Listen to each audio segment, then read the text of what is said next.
पिछले 2017 से लेके और 2025 तक उसी फॉर्मेट में, जिस फॉर्मेट में आपको एग्जाम हॉल में आंसर लिखना है, उसी फॉर्मेट में आपको इस बुक में मिलेंगे। आगे इस पे साइंस टेक और एनवायरनमेंट, इनके क्वेश्चन को हमें कैसे अप्रोच करना है, कैसे साइंस टेक और एनवायरनमेंट के क्वेश्चन की एक अलग डिमांड होती है जब आप आंसर लिख रहे हो, वो हम इस सेशन में समझने की ट्राई करेंगे। और इसके साथ ये जानेंगे कि कैसे हम अपना आंसर है उसको एनरिच करके और उसमें वैल्यू एडिशन का यूज करके किस तरह और बेटर बना सकते हैं अपनी आंसर राइटिंग स्किल को, इस पे थोड़ी सी बातचीत करेंगे। हाय एवरीवन, यूपीएससी की पूरी जर्नी में सबसे इंपॉर्टेंट है पीवाईक्यू। अगर आप किसी भी टॉपर्स के माध्यम से सुनोगे तो उसके द्वारा एक ही सजेशन होगा कि आपको पीवाईक्यू अच्छे से करने हैं, वो चाहे प्रीलिम्स हो चाहे मेंस हो। लेकिन अगर हम हिंदी मीडियम में स्पेशली बात कर रहे हैं तो पीवाईक्यू के लिए हमारे पास कोई वन स्टॉप सॉल्यूशन है नहीं। यानी कि ऐसे मॉडल आंसर जो बिल्कुल उसी डिमांड के अनुसार लिखे गए हो, उसी टाइम लिमिट के अनुसार या फिर उसी वर्ड लिमिट के अनुसार लिखे गए हो, तो ये इस प्रकार के मॉडल आंसर फाइंड करने में हमारे सामने चैलेंज आता है।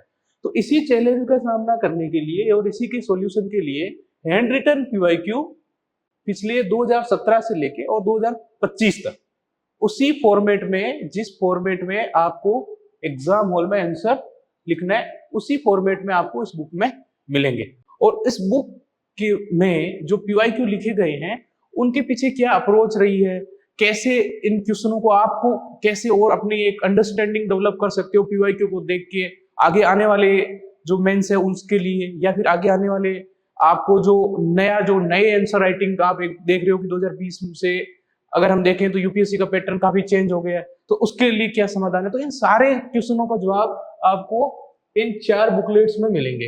ये कंप्लीट जीएस 1 2 3 4, ये कंप्लीट, इस पे हम पहले भी बात कर चुके हैं। 4 पीवाईक्यू की, चारों पेपर की अलग अलग बुकलेट बहुत जल्दी आपको मिल जाएगी, जिसमें आपको बिल्कुल कॉम्प्रिहेंसिव वे में कंप्लीट 2017 से लेकर 2025 तक के आंसर मिलेंगे।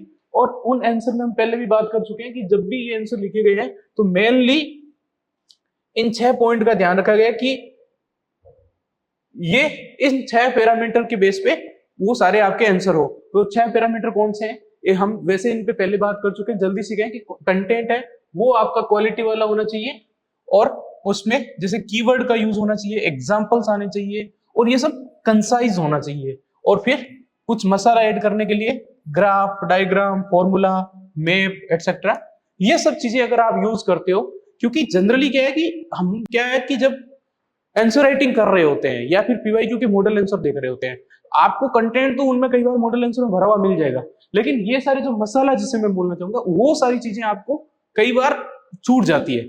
इसीलिए जरूरी है कि आप जब पीवाईक्यू सॉल्यूशन भी कर रहे हो तब भी आपको ये सारे उसी टाइप के मॉडल आंसर हो जो आप एग्जाम हॉल में लिख के आ सकते हो। अगेन ये कंप्लीट पीडीएफ आपको सैंपल आंसर की आपको यहाँ पे डिस्क्रिप्शन के लिंक से मिल जाएगा, और आप यहाँ टेलीग्राम चैनल पर भी देख सकते हो। अब बिना वक्त खराब किए हम सीधा सैंपल क्वेश्चन और आंसर पे बढ़ते हैं। इससे पहले हमने जीएस 3 पे, इकोनॉमी पे हमने एक सेशन पे अच्छे से बात कर ली, और अब अपन आगे इस पे साइंस टेक और एनवायरनमेंट, इनके क्वेश्चन को हमें कैसे अप्रोच करना है, कैसे साइंस टेक और एनवायरनमेंट के क्वेश्चन की एक अलग डिमांड होती है जब आप आंसर लिख रहे हो, वो हम इस सेशन में समझने की ट्राई करेंगे। और इसके साथ ये जानेंगे कि कैसे हम अपना आंसर है उसको एनरिच करके और उसमें वैल्यू एडिशन का यूज करके किस तरह और बेटर बना सकते हैं अपनी आंसर राइटिंग स्किल को, इस पे थोड़ी सी बातचीत करेंगे। तो अब हम अगर 2023 में यूपीएससी के द्वारा पूछे गए, अगर मैं इस क्वेश्चन को लूं और इस क्वेश्चन को अगर बेहतर ढंग से समझना है तो अपना एक फॉर्मूला चलता है कि अगर कोई भी यूपीएससी में पूछे गए क्वेश्चन की डिमांड को अगर अच्छे से समझना है तो सबसे पहले उस क्वेश्चन के अलग अलग पार्ट को हमें तोड़कर देखना है।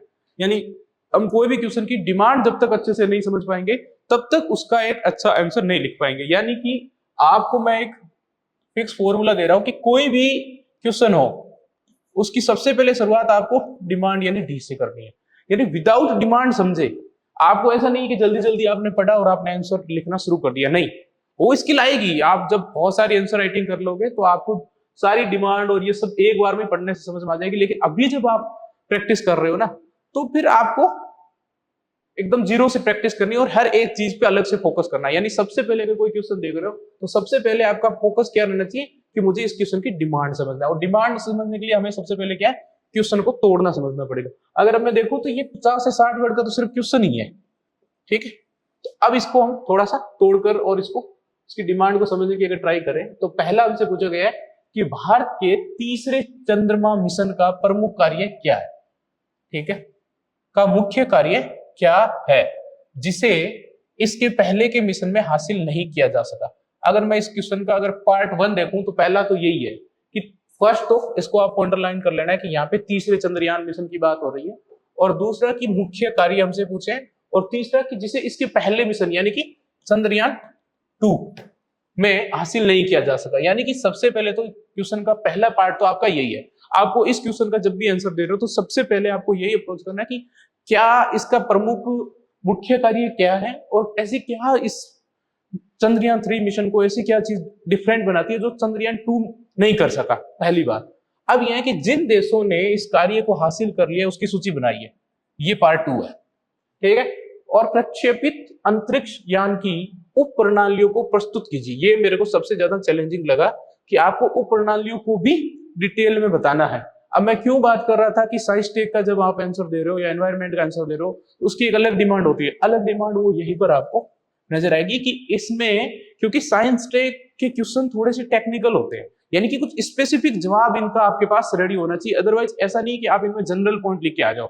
जनरली कई बार कुछ क्या ओपन एंडेड क्वेश्चन होते हैं जिनमें आप कुछ भी लिख के आओगे वो सही है, लेकिन यहाँ पे ये है कि अब आप उप प्रणालियां है तो इनको फिक्स है कि आपको वो याद की हुई होनी चाहिए, आपको एकदम एग्जैक्ट स्पेसिफिक चीजें आपके दिमाग में होनी चाहिए, तभी आप इसका आंसर लिख सकते हो। ठीक ऐसा ये क्वेश्चन पूछा था कि अनएम्प्लॉयमेंट की अकाउंटिंग मेथड्स कौन से हैं। अब आपको इनको क्लियर आपको पता होना चाहिए। फॉर एग्जांपल अगली बार हो सकता है पूछ ले कि जीडीपी को की गणना के मेथड कौन कौन से।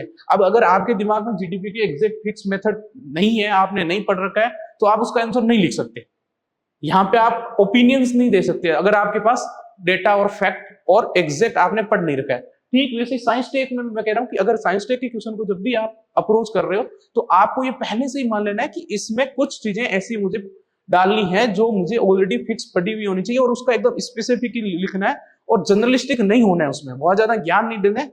जो चीजें पूछी गई एग्जैक्ट उसका उसी लैंग्वेज में और उसी के अनुसार आंसर देना है, पहली बात।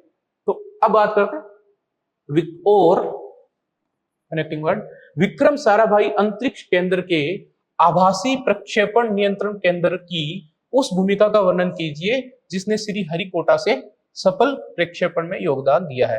ये 4 पार्ट आप देख रहे हो कि इस क्वेश्चन में 4 पार्ट में इस क्वेश्चन को यूपीएससी ने डिवाइड किया है।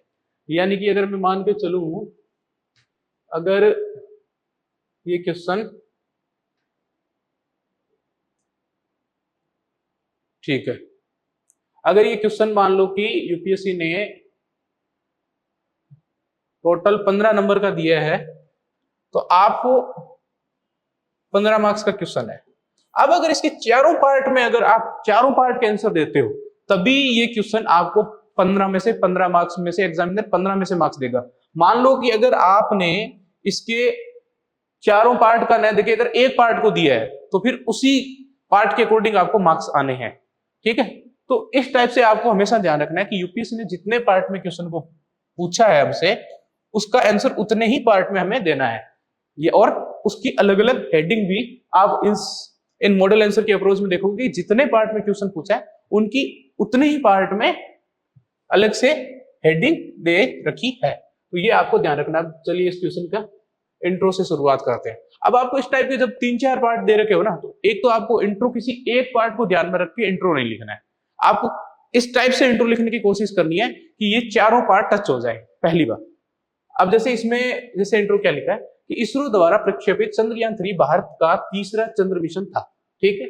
सिंपल सी एक नॉन फैक्ट के साथ एक डेटा के साथ हमने शुरुआत कर दी। ये 3rd मिशन था। इस अभियान में एक लैंडर एवं एक रोवर शामिल था, परंतु इसमें ऑर्बिटर की उपस्थिति नहीं थी।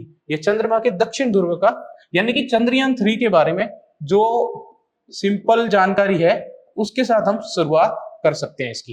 यानी कि सिंपली चंद्रयान के बारे में हमें एग्जैक्ट पता होना चाहिए कि ये 3rd मिशन था, फिर इसमें एक लैंडर एवं रोवर था लेकिन इसमें ऑर्बिटर नहीं था, और ये दक्षिण ध्रुव पर अध्ययन करने के लिए भेजा गया था। यानी सिंपली तो इसमें एक चीज साथ में हमें ये भी ध्यान रखनी है कि हमारा जो इंट्रो है वो बहुत बड़ा एक्सप्लेनेशन वाला नहीं होना चाहिए, बहुत बड़ा नहीं होना चाहिए।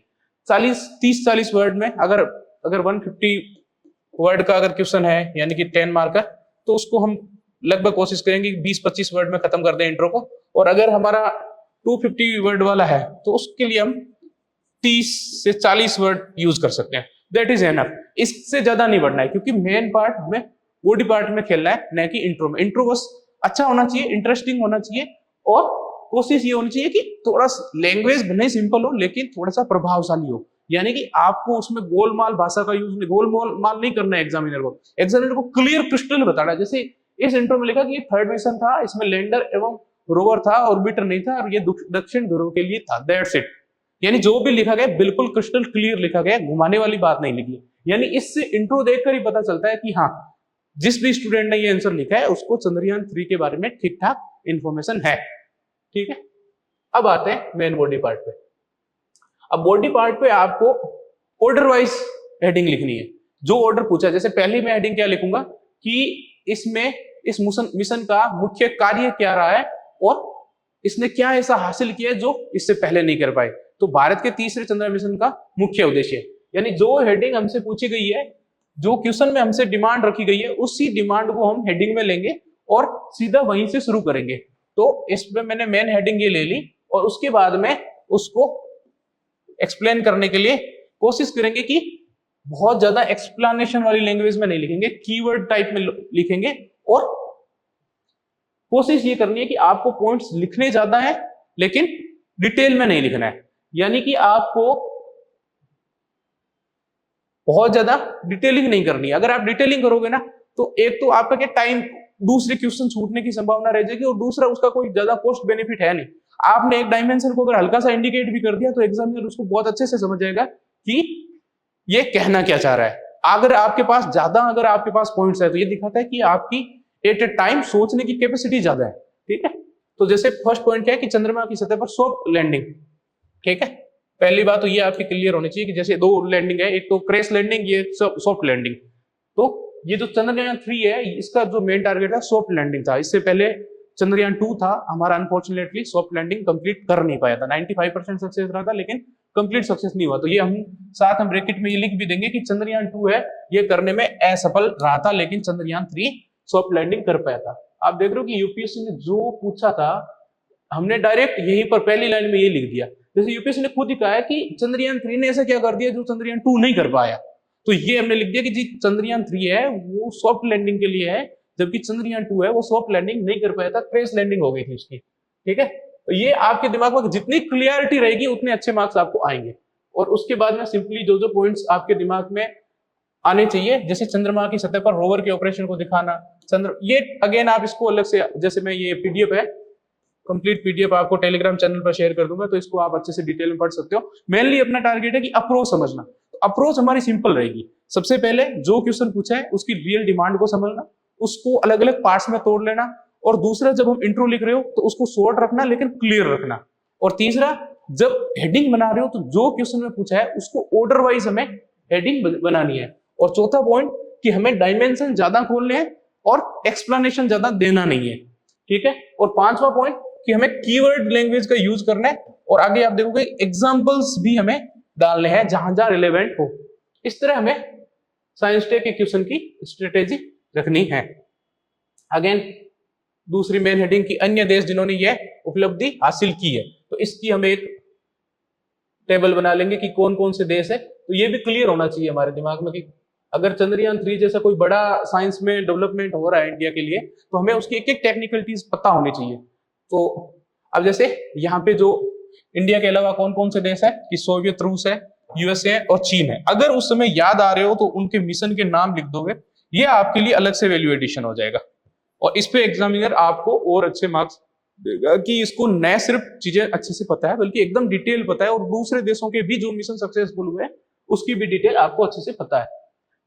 और उसके बाद में जो उप प्रणालियां, ठीक है, अब ये चीज जो मैं जब एग्जाम हॉल में लिख रहा था ना, तब मुझे रियल में फील हुई कि यार ये थोड़ा सा ना इस समय याद करना थोड़ा सा मुझे चैलेंजिंग लगा।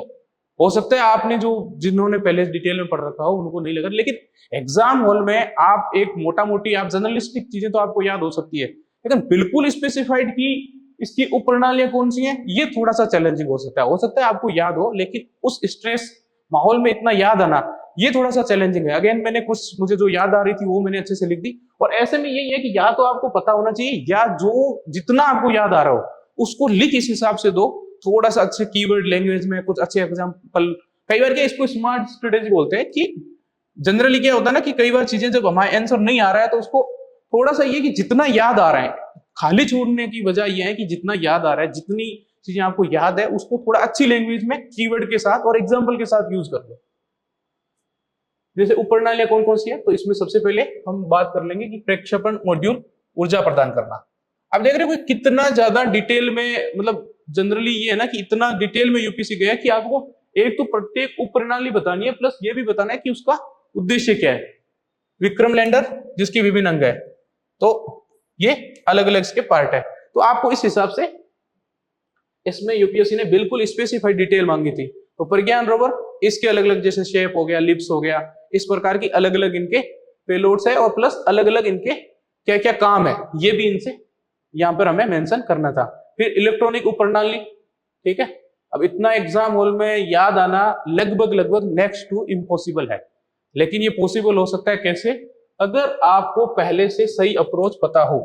क्योंकि आपको ये फिक्स कर लेना है कि जब भी साइंस टेक के क्वेश्चन, हमें साइंस टेक से रिलेटेड अप्रोच तैयार करनी है, तो हमें ये ध्यान में रखना है कि जो कुछ बहुत बड़ा चेंजेस हुआ है या कुछ बहुत बड़ा डेवलपमेंट हुआ है, तो उसके रिलेटेड कुछ जो टेक्निकल चीजें हैं वो भी हमें याद करनी है। जनरली ये प्रॉब्लम आती है उन स्टूडेंट के सामने, ये और ज्यादा आती है जो नॉन टेक्निकल बैकग्राउंड से हैं।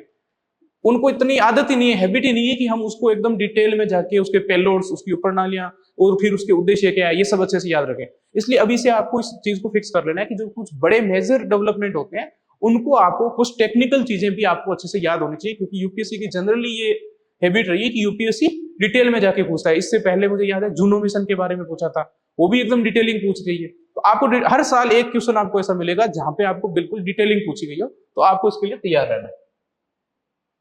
ठीक है, अब आगे बढ़ते हैं। ठीक है, फिर क्वेश्चन के अगले पार्ट में हमसे पूछा था कि कैसे ये जो प्रक्षेपण नियंत्रण केंद्र का चंद्रयान-3 है, ये सफल प्रक्षेपण में इनका योगदान क्या रहा है। ठीक है, तो फिर इसको सेम वही अप्रोच रहेगी हमारी कि हमें ज्यादा डिटेलिंग नहीं देनी है, डायमेंशन ज्यादा से ज्यादा खोलने और विदाउट डिटेलिंग दिए ज्यादा डायमेंशन खोल के और उसको हमें लिखना है। अब बात कर लेते हैं थोड़ी सी लास्ट में कंक्लूजन पे। अगेन कंक्लूजन आपका जितना छोटा रहे उतना बेटर है, लेकिन कंक्लूजन में हम एक नई स्ट्रेटेजी ये अपना रहे हैं। हर एक क्वेश्चन में आपने देखा होगा पहले भी कि कंक्लूजन में हम कीवर्ड का यूज जरूर करेंगे। ठीक है ना, तो कीवर्ड क्या है, जैसे चंद्रयान-3 की सफलता ने भारत को अंतरिक्ष क्षेत्र, न्यू स्पेस एज में इस टाइप के आप कीवर्ड चाहो तो आप साथ में इंग्लिश भी लिख सकते हो, में एक अग्रणी देश के रूप में स्थापित कर दिया। ये भविष्य के अंतरिक्ष कार्यक्रमों जैसे गगनयान, आदित्य L1 इत्यादि में भी सहायक सिद्ध होगा। यानी कि आपने ये भी बता दिया कि मुझे चंद्रयान-3 का भी पता है और उसके साथ साथ गगनयान और आदित्य L1 के बारे में भी ठीक ठाक पता है। तो ये एक दिखाता है कि आपको स्पेस रिलेटेड जो टेक्नोलॉजी है, जो यूपीएससी ने सिलेबस में मेंशन कर रखा है, उसके बारे में ठीक ठाक नॉलेज है। ठीक है, आगे बढ़ते हैं।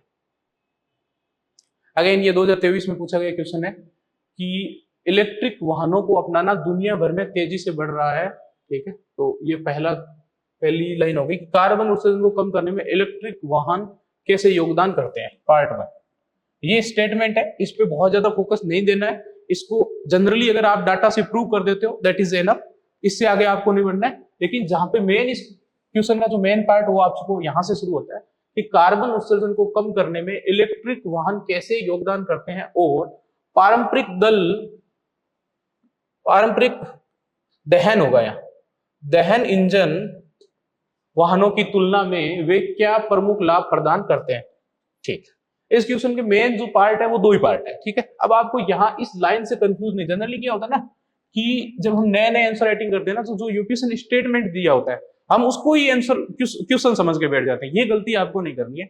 स्टेटमेंट आपको जनरली बस स्टेटमेंट को आप इंट्रो में प्रूव कर सकते हो कि डेटा अगर आपके पास उससे रिलेटेड कोई अच्छा डेटा है या फिर अगर उसमें कुछ कीवर्ड है तो उसको एक्सप्लेन करके उसको प्रूव कर सकते हो। इससे ज्यादा आपको उसमें ज्यादा वेटेज देना नहीं है, ठीक है। अब आपको दो पार्ट में ये मेनली क्वेश्चन पूछा है। जैसे इसमें इंट्रो में क्या लिखा कि पिछले 5 वर्षों में वैश्विक इलेक्ट्रिक वाहनों के मार्केट में 40% प्रतिवर्ष की दर से बढ़ोतरी हुई है। भारत में भी 2030 तक के लिए 30% इलेक्ट्रिक वाहन का लक्ष्य निर्धारित किया। ठीक है, इससे बस हमने क्या किया कि इस स्टेटमेंट को यहाँ पे प्रूव कर दिया। क्या स्टेटमेंट है कि इलेक्ट्रिक वाहनों को अपनाना दुनिया भर में तेजी से बढ़ रहा है। तो हमने डेटा के साथ ये दिखा दिया कि जी हाँ बढ़ रहा है, ये सच्चाई है। नॉट ओनली वर्ल्ड में बल्कि इंडिया लेवल पर, इंडिया में भी ये बढ़ रहा है। अब उसमें आते हैं हमारे मेन बॉडी पार्ट पर, इलेक्ट्रिक वाहनों के तीव्र ग्रहण के कारण क्या है। अगर हम देखेंगे तो ठीक है, और यहाँ पे हमने कारणों को मेंशन करने के बाद अब आते हैं मेन हेडिंग पे कि कार्बन उत्सर्जन कम करने में ई वाहनों का योगदान क्या है। ठीक है, जो कि आपसे सीधा क्वेश्चन में पूछा था कि उत्सर्जन को कम करने में इलेक्ट्रिक वाहन कैसे योगदान करते हैं। तो इसको हमने यहाँ पे मेन हेडिंग बना दी इसकी और सीधा इस पे आ गए। ठीक, अब यह कि यह कार्बन उत्सर्जन कम करने में बड़ा योगदान दे सकता है नीति आयोग की रिपोर्ट। अच्छा ठीक है, आपको ना थोड़ा ये भी, जैसे इससे पहले भी हमने बात की कि जब आप ना कुछ डेटा या फैक्ट का बात करो ना तो साथ साथ में थोड़े से उसके सोर्स भी मेंशन कर देने, और स्पेशली अगर वो कोई ऑफिशियल सोर्स हो जैसे नीति आयोग हो गया या मॉस्पी हो गया या फिर वर्ल्ड बैंक की कोई रिपोर्ट है या आईएमएफ की कोई रिपोर्ट है, तो आपको सोर्स मेंशन कर देने ताकि एग्जामिनर को ये लगे कि आप जो डेटा या फैक्ट यूज कर रहे हो ना वो थोड़े रिलेवेंट सोर्स को पढ़कर आप यूज कर रहे हो।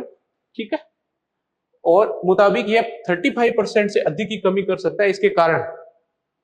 ठीक है, अगेन सेम स्ट्रेटेजी रहेगी, जब भी आप मेन बॉडी पार्ट में जाओ तो आपको डायमेंशन खोलने ज्यादा है लेकिन बहुत ज्यादा डिटेलिंग में नहीं लिखना है, क्योंकि डिटेलिंग में लिखने बैठोगे तो 1-2 पॉइंट ही लिख पाओगे, ज्यादा पॉइंट लिख नहीं पाओगे। तो यही है मेन स्ट्रेटेजी जिससे आप अपने आंसर राइटिंग को और ज्यादा एनरिच कर सकते हो कि कीवर्ड का यूज करके लैंग्वेज बहुत कम यूज करनी है, लैंग्वेज बनाने में ज्यादा शब्द वेस्ट नहीं करने हैं। जनरली जब नए नए हम कॉलेज से यूपीएससी की तैयारी में आते हैं तो कॉलेज में हमारी क्या आदत रहती है कि हम बहुत ज्यादा डिस्क्रिप्टिव होते हैं, बहुत ज्यादा एक्सप्लेनेशन लिखते हैं पॉइंट को, लेकिन वो चीज हमें यहाँ पर नहीं करनी है।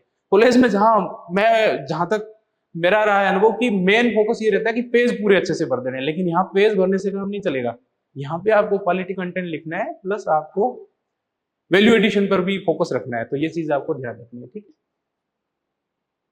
अगेन सेम आपको पॉइंट्स, छोटे छोटे पॉइंट्स बनाकर आप उनको लिख सकते हो। फिर जो जो आपको हेडिंग पूछा है, जैसे पारंपरिक वाहनों की तुलना में ई वाहनों के लाभ, ये आपको हेडिंग में पूछा है, क्वेश्चन में पूछा है, तो आप उसको मेन हेडिंग बनाकर जवाब दे दोगे। ठीक है, अब साइंस टेक से रिलेटेड जो अप्रोच हो सकती है उसकी हमने एक बहुत ही शॉर्ट रूप में बात की, इस बुक में और कंप्लीटली आपको डिस्क्रिप्शन में मिल जाएगा। और अब एनवायरमेंट के रिलेटेड जो क्वेश्चन है उनकी क्या अप्रोच हो सकती है, उनको कैसे टेकल करना है, उनके लिए किस तरीके के जो क्वेश्चन की स्ट्रक्चरिंग करनी है, क्या थोड़ा बहुत अलग है या सेम है, तो इस पे हम थोड़ी सी बात करेंगे। ठीक है, तो एनवायरमेंट पे अगर 2024 का ये मैं क्वेश्चन लूं तो सबसे पहले कि भारत में प्रमुख परियोजनाओं के लिए पर्यावरणीय प्रभाव आंकलन यानी कि EIA, पर्यावरणीय प्रभाव आंकलन यानी कि EIA परिणामों को प्रभावित करने में पर्यावरणीय और सरकारी संगठन और कार्यकर्ता क्या भूमिका निभाते हैं। ठीक है, एक बार इस क्वेश्चन को दोबारा पढ़ते हैं कि भारत में प्रमुख परियोजनाओं के लिए EIA परिणामों को प्रभावित करने में पर्यावरणीय और गैर सरकारी संगठन और कार्यकर्ता क्या भूमिका निभाते हैं। यानी पहला पार्ट तो ये हो गया, लेकिन इस पार्ट के भी अलग अलग सब पार्ट है कि पर्यावरणीय, गैर सरकारी संगठन और कार्यकर्ता, इन तीनों की हमें इस क्वेश्चन में अलग अलग भूमिका लिखनी है। जैसे ही ना जो मेरी जो क्वेश्चन को अप्रोच करने की सबसे पहली चीज रहेगी, मैं इस क्वेश्चन को भले ही हो सकता है मेरा मतलब 20-25-30 सेकंड एक्स्ट्रा लग जाए, लेकिन मैं क्वेश्चन को अच्छे से टाइम दूंगा। अगर आपने क्वेश्चन को अच्छे से टाइम दिया है ना तो आपको इसके बहुत बेटर रिजल्ट मिलेंगे। इस चीज को मैं बार बार इसलिए कह रहा हूं कि आप इसके ऊपर ना अभी से प्रैक्टिस करके देखो, क्योंकि जनरली ये होता है जब एग्जाम में आपको 20 क्वेश्चन लिखने हैं, एक दिन में 2 पेपर है, ठीक है, और फिर बिल्कुल नए क्वेश्चन आपके सामने आ रहे हैं, स्ट्रेस का एकदम माहौल है, उसमें जनरली ये होता है ना कि आप कई बार क्वेश्चन ही गलत पढ़ जाते हो, कई बार क्वेश्चन को सही से समझ ही नहीं पाते हो और आपने सीधा आंसर लिखना शुरू कर दिया। और कई बार ये होता है जैसे पिछले मेंस में मेरे साथ हुआ कि आधे से ज्यादा क्वेश्चन का आंसर लिखने के बाद ये आपको मालूम चलता है कि अरे यार मैं तो जो क्वेश्चन पूछा है वो नहीं बल्कि कुछ और ही लिख रहा हूं। तो ये गलती आपसे नहीं होना, इसलिए ये है कि 1 मिनट दे लो, ठीक है ना।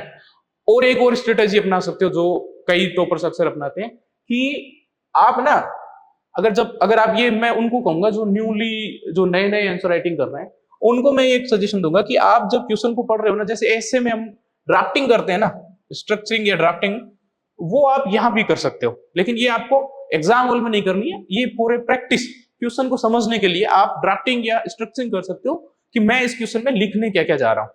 ठीक है, इवन मेरे तो कुछ दोस्त ऐसे भी हैं जिन्होंने एग्जाम हॉल में भी कुछ कुछ क्वेश्चन, जो बड़े क्वेश्चन स्पेशली एथिक्स वगैरह के, उनमें उन्होंने ड्राफ्टिंग की है कि भाई क्वेश्चन कम से कम ये है ना कि अगर हो सकता है इसमें मेरे 5-7 मिनट एक्स्ट्रा खर्च हो जाएंगे, लेकिन अगर मैं 2 क्वेश्चन का भी अगर आंसर गलत देके आ जाता हूं तो वो मेरा बिल्कुल उसका बराबर होकर देगा। तो ये आपको ध्यान रखना है। जैसे अगर अभी आपने शुरुआत की है आंसर राइटिंग, या आपको खुद लग रहा है कि यार जो मेरे आंसर है वो अप टू द मार्क नहीं जा रहे हैं, या आपको खुद को सेटिस्फेक्शन नहीं मिल रहा है, तो आप एक ये स्ट्रेटेजी अपना सकते हो कि जो क्वेश्चन पूछा है ना, तो आप जो पीछे खाली आपको जगह मिलती है वहां पे उस क्वेश्चन से रिलेटेड थोड़ा सा स्ट्रक्चरिंग कर लो कि जी ये क्वेश्चन के ये पार्ट है, इसमें ये पूछा है और इसमें मैं ये लिखने जा रहा हूं। इससे क्या है, आपसे मिस्टेक नहीं होगी। ठीक है, अगर आपने 1 से 2 आंसर भी अगर या तो पूरे जो पूछा गया पार्ट है उसका आंसर नहीं दिया, या फिर अगर आपने गलत लिख लिया उसके बाद में काट छांट की है, तो वो बिल्कुल बराबर हो जाएगा। इसलिए आपको थोड़ा सा इस पे ध्यान रखना है, और अभी से अगर प्रैक्टिस करोगे तो एग्जाम हॉल में आपको इसका चैलेंज नहीं आएगा। अगर इस मेरे पिछले मेंस की बात करूं तो इस पे मैंने इतनी प्रैक्टिस कर ली थी कि यार कम से कम जो क्वेश्चन है ना उसको डिमांड को अच्छे से समझना है। तो ये फिर एग्जाम हॉल में भी हुआ कि मैं जल्दी से, एक तो मुझे टाइम कम लगा कोई भी क्वेश्चन को समझने में, और अगर यहाँ पे टाइम कम लगेगा तो आपको आंसर लिखने में टाइम बच जाएगा आपके लिए। तो इसीलिए कहते हैं ना कि अगर आप जितनी आज प्रैक्टिस हार्ड करोगे तो उसका रिजल्ट आपको रियल मैच में आपको उतना ही अच्छा मिलेगा। ठीक, आगे बढ़ते हैं। तो पहला तो इसमें यह है कि अलग अलग इनकी भूमिका क्या है, और फिर पूछा कि सभी महत्वपूर्ण विवरणों सहित 4 उदाहरण दीजिए। अब आजकल एक यूपीएससी में नया क्वेश्चन पूछने का ट्रेंड हुआ है कि एग्जाम्पल पूछ लेती है। एग्जाम्पल पूछे या ना पूछे, आपको एग्जाम्पल देने हैं। जब भी आप आंसर लिखने बैठो, आपसे एग्जाम्पल पूछे या नहीं पूछे, हर क्वेश्चन में एक दो एग्जाम्पल, 3-4 एग्जाम्पल अगर आपको ज्यादा याद आ रहे हैं तो आपको देने हैं। ठीक है,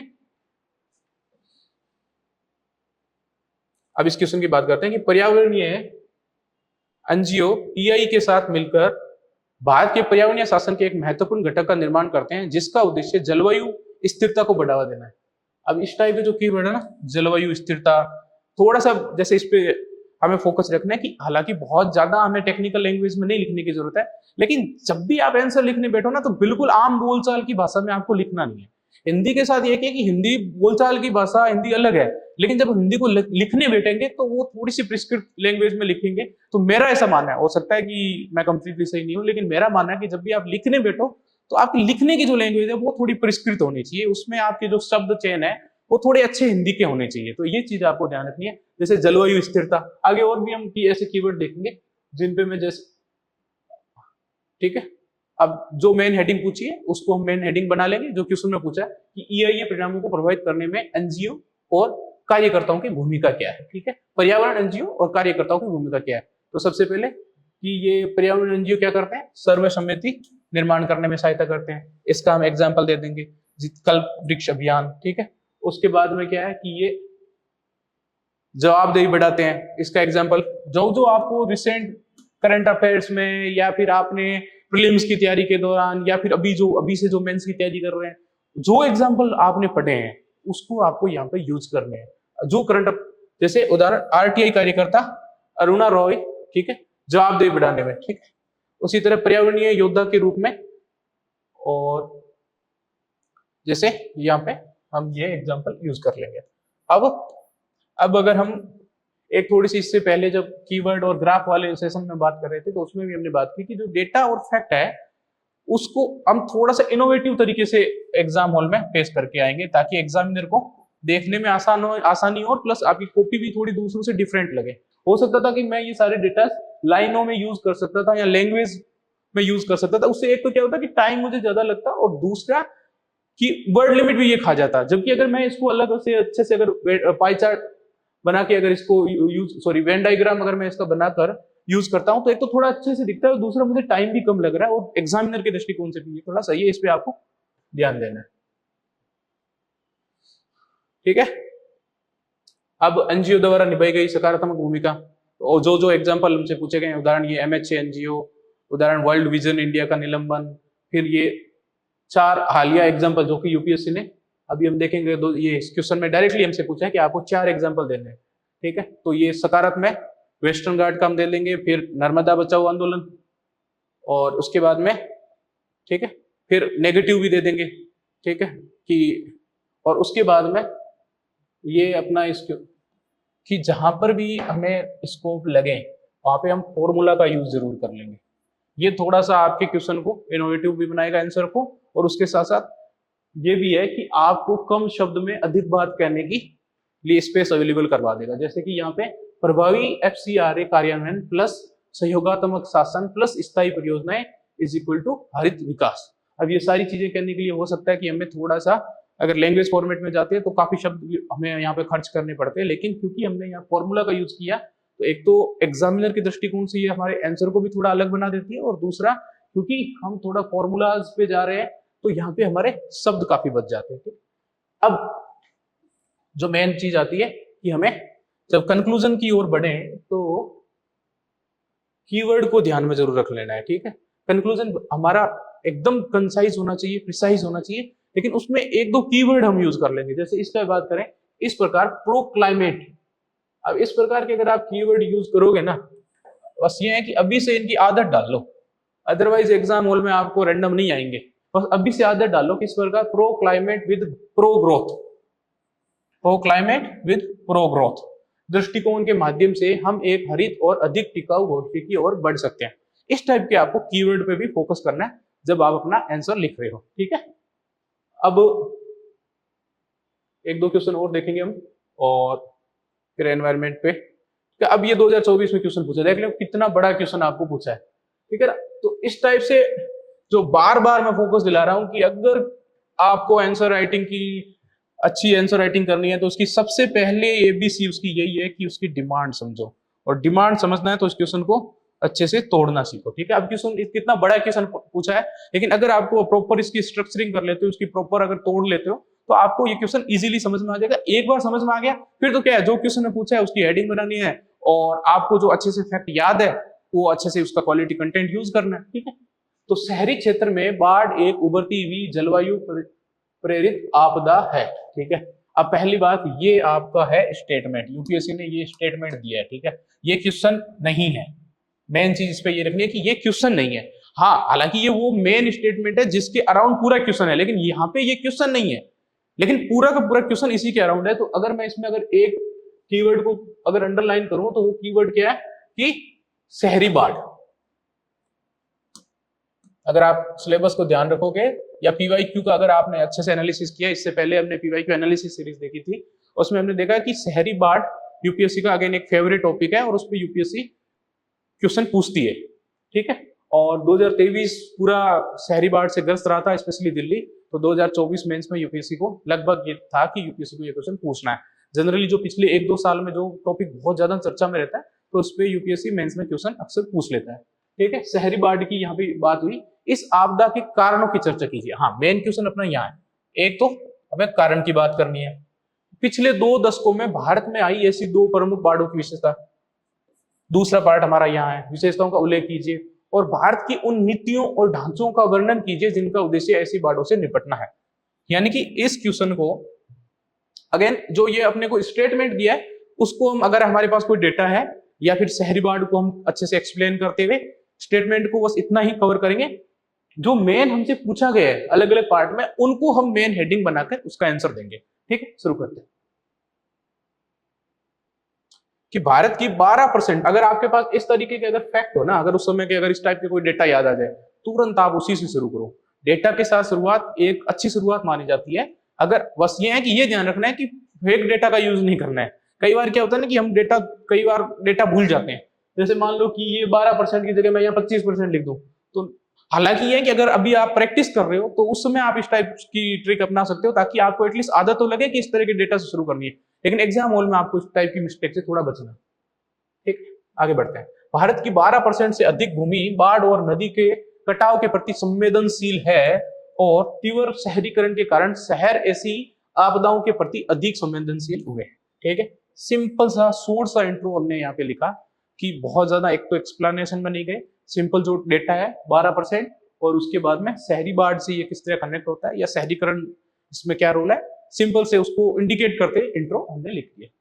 ठीक है, अब मेन जो कि मैं बार बार कह रहा हूं कि आपको ये ध्यान रखना है कि क्वेश्चन की डिमांड, जहां पे डिमांड है ना उसको एक्सप्लेन करो। जो स्टेटमेंट यूपीएससी ने तैयारी किया, कई बार मोस्ट ऑफ आप में से कई ऐसे लोग होंगे जो ये गलती बहुत बार बार गलती करते हैं कि जो स्टेटमेंट दिया है उसी को क्वेश्चन मान के आंसर लिखने लगते हैं, जो कि आपको नहीं करना है। ठीक है, और मैं समझता हूं इतनी बार बोलने के बाद और इतनी क्लास लेने के बाद अब आप धीरे धीरे समझ गए होंगे इस बात को कि आपको जो मेन डिमांड आपकी क्वेश्चन में कहाँ है। मेरा मेन हर लगभग सभी सेशन में अपने ये फोकस किया कि कैसे मेन डिमांड को समझना है।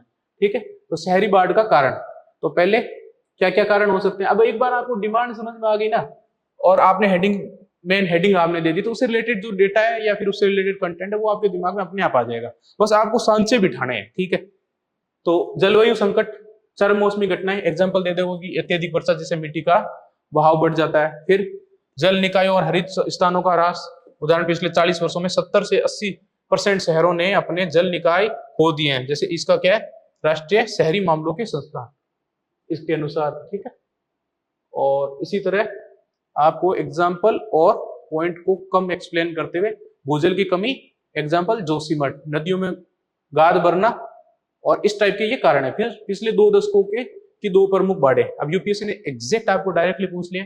तो एक तो आपको यह है कि जो कि मैं बात कर रहा कि 2023 में दिल्ली, लगभग पूरी दिल्ली में पूरे टाइम जल भराव की समस्या है, तो दिल्ली का एग्जाम्पल आपको लेना ही है। उसके बाद में अगर आप थोड़ा सा अगर पीछे जाओगे तो बेंगलोर में ये बहुत बड़ी प्रॉब्लम आई थी शहर में जल भराव की। जनरली क्या है कि बाढ़ और शहरी बाढ़ थोड़ी सी अलग इसलिए हो जाती है, शहरी बाढ़, क्योंकि ये थोड़ा सा हमारा वेस्ट निपटान तंत्र से भी जुड़ जाती है। जनरली क्या है कि जैसे बहुत ज्यादा बारिश होती है और शहरों में क्या है कि अगर उसको जो जल निकासी के हमारे जो सिस्टम है, अगर उसको ढंग से साफ सफाई नहीं की गई है तो वो क्या ब्लॉक हो जाते हैं, और इससे ये प्रॉब्लम ज्यादा बढ़ जाती है।